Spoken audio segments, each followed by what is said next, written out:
जय श्री राम दोस्तों रामधाम सेवा आश्रम यूट्यूब चैनल में आपનું स्वागत है। दोस्तों प्रथम भाग में આપણે શ્રીરામના જીવનના રહસ્યોમાં શ્રીરામના જન્મનું રહસ્ય જાણ્યું। આજે આપણે આ ભાગમાં રામ લક્ષ્મણ અને વિશ્વામિત્રની મુલાકાતનું રહસ્ય જાણીશું।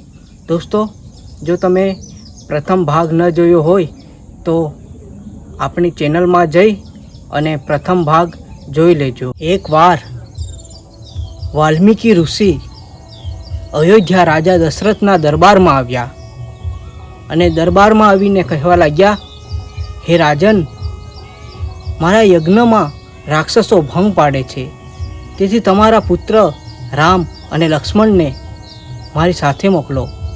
ત્યારે દશરથ રાજા ચિંતિત બન્યા અને કહેવા લાગ્યા, હે મહર્ષિ, મારા પુત્રો તો હજી નાના છે, તેઓ કેવી રીતે રાક્ષસોની સામે લડી શકશે? ત્યારે મહર્ષિ બોલ્યા, હે રાજન, તમે ચિંતા ન કરો, તમારા સંતાનોમાં દેવી શક્તિ છે અને માત્ર રામ જ દૈત્યોનો વિનાશ કરશે।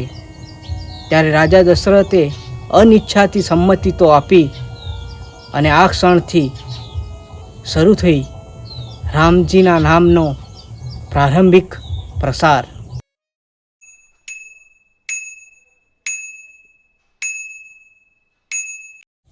વિશ્વામિત્ર ઋષિ ત્રાતા અને ગુરુ સ્વરૂપે આવ્યા હતા। તેમની નજરે ઓળખી લીધું હતું કે રામ માત્ર માનવ નથી, તેઓ પરમાત્માના અવતાર છે। દશરથને તો લાગ્યું મારા પુત્ર નાજુક છે, પણ આ ઘટના બતાવે છે જ્યારે દેવી કાર્ય માટે સમય આવે છે ત્યારે દેવ પોતે માર્ગદર્શન આપે છે। આ સંકેત એ માટે હતી કે રામનું જીવન અયોધ્યા માટે સીમિત ન હતું, પરંતુ તેમનો માર્ગ આખા જગત માટે હતો।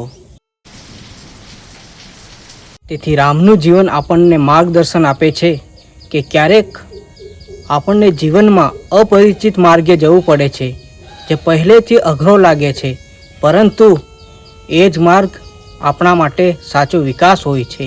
અને સાચો ગુરુ આપણને મળે તો જીવનમાં આપણને દેવી શક્તિનો અનુભવ કરાવે છે। બસ દોસ્તો, આજના માટે આટલું। ભાગ 3માં આપણે જાણીશું તાડકાવધનું રહસ્ય।